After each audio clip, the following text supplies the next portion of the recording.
तो बहुत बहुत स्वागत है जोरदार तरीके से मेरे इंडिया के जितने भी लाल हैं। बिल्कुल कमर कस के तैयारी शुरू है और मेरे लाल आपने फॉर्म भी फिल कर दिया है। बट फॉर्म फिल करने के दौरान कुछ से कुछ गलती हो गई पोस्ट प्रेफरेंसेस को लेकर। कहते हैं ना कि अगर एक गलती और उसके बाद आपका सपना टूटेगा, तो भाई वो गलती नहीं करना है। एनडीए फर्स्ट 2025 इस बार क्वालिफाई करना है, तो प्रेफरेंसेस को ध्यान से चुनना होगा कि आर्मी, एयरफोर्स, नेवी या फिर नेवल एकेडमी। तो चलिए, वीडियो बहुत कमाल का है मेरे हर उस बच्चे के लिए जिसने एनडीए का फॉर्म अभी नहीं भरा है, और जिन्होंने भरा उन्हें भी चिंता करने की जरूरत नहीं, क्योंकि जैसे ही फॉर्म करेक्शन आएगा आपके पास रीस्कोप होगा जो आज मैं बताने वाला हूं इस चीज को करेक्ट कर लेने का। तो डरने का नहीं, इसलिए पहले बता रहा हूं जिससे आपको कोई दिक्कत किसी तरह की ना हो। तो चलिए तेजी के साथ वीडियो शुरू करते हैं। तो सबसे पहली चीज, यूपीएससी एनडीए फर्स्ट 2025 जो इंपॉर्टेंट डेट्स उनको क्लियर कर दूं। 11 दिसंबर से फॉर्म भरा जा रहा है, 31 तक भरा जाएगा, तो फटाफट अभी तक नहीं भरा तो जल्दी जाके भर दो। एंड आपका एग्जाम डेट 13 अप्रैल को है, ये भी क्लैरिटी आपके सामने पूरा का पूरा हो गई। और रही बात फॉर्म करेक्शन की बात करें, तो 1 जनवरी से लेकर 7 जनवरी तक आपके पास फॉर्म करेक्शन का भी टाइम रहेगा। तो आज जो मैं प्रेफरेंसेस की बात करूँगा, इसके हिसाब से थोड़ी बहुत गलती हो गई हो तो आपके पास मौका होगा चीज़ों को अपडेट कर पाने का। वैकेंसी डिटेल की बात करें तो इस बार थोड़ी इंस्पायरिंग वैकेंसी रही। 406 वैकेंसी देखने को मिली है, जहाँ फिर से आर्मी हमेशा की तरह ज़्यादा 208 वैकेंसी इंडियन आर्मी में, नेवी में 42। वहीं एयरफोर्स की बात करें तो 120 वैकेंसी और naval academy 36। Total 406 vacancy including girls aspirant. पहले अगर हम एज की क्राइटेरिया की बात कर लें, अगर एनडीए फर्स्ट 2025 की, तो 2 जुलाई 2006 से 1 जुलाई 2009 है। और कुछ बच्चे मुझसे पूछ रहे थे कि सर जनवरी में क्या होगा, तो 1 जनवरी जो है 2007 से, मतलब जो नेक्स्ट फॉर्म आएगा सर, मतलब एनडीए सेकंड 2025 जो आएगा वहाँ 2 जनवरी 2007 से हो जाएगा आपका 1 जनवरी 2010। तो ये डेट ऑफ बर्थ है, ध्यान से देख लो। फॉर्म को समझदारी से भरना है। ऑब्वियसली जो है एनडीए मेल एंड फीमेल दोनों को अपॉर्चुनिटी दे रहा है। एंड क्वालिफिकेशन की बात करें तो आर्मी में सभी जा सकते हैं, और एयरफोर्स और नेवल एकेडमी की बात करें तो उसमें ऑब्वियसली केवल साइंस स्ट्रीम वाले ही कैंडिडेट्स जा सकते हैं। तो ये रही अपॉर्चुनिटी की बात जो मुझे आपको एक्सप्लेन करना था। Now come to the real point कि पोस्ट रेफरेंसेस को कैसे रखना है। सबसे बड़ी समस्या ये आती है कि बच्चों में अक्सर इस चीज़ को लेकर कन्फ्यूजन रहती है। देखो, air force preference will be always with the higher, so put air force on the first option. ये तो है ही है, मतलब इसमें कुछ सोचने का विषय नहीं है, लेकिन कुछ कंडीशंस भी लागू होती है। कैसे?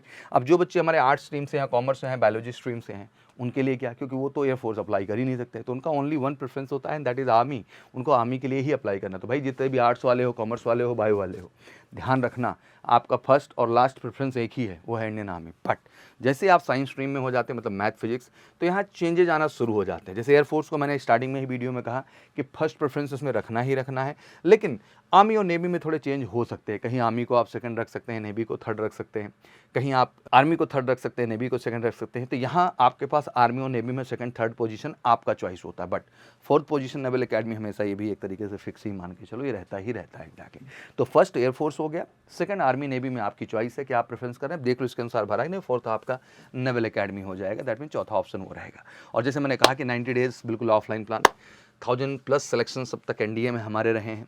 एग्ज़ाम डेट अप्रैल है। मैं यही कहना चाहूँगा कि एक अभियान हमने ठाना है आगाज़ बैच के तहत, और ये हमारा आगाज़ है फर्स्ट 2025 के लिए कमिटेड 100% सिलेक्शन का। और वादा है हर बच्चे से कि इस बार बैठ के रोना नहीं यार। 290 से भी लो कट ऑफ क्या होगा मेरे बच्चे, अब उठो जागो और मेहनत करो यार। 24 क्वेश्चंस केवल मैथ के करने हैं सेक्शनल कट ऑफ के लिए, वो नहीं हो रहे हैं आपसे।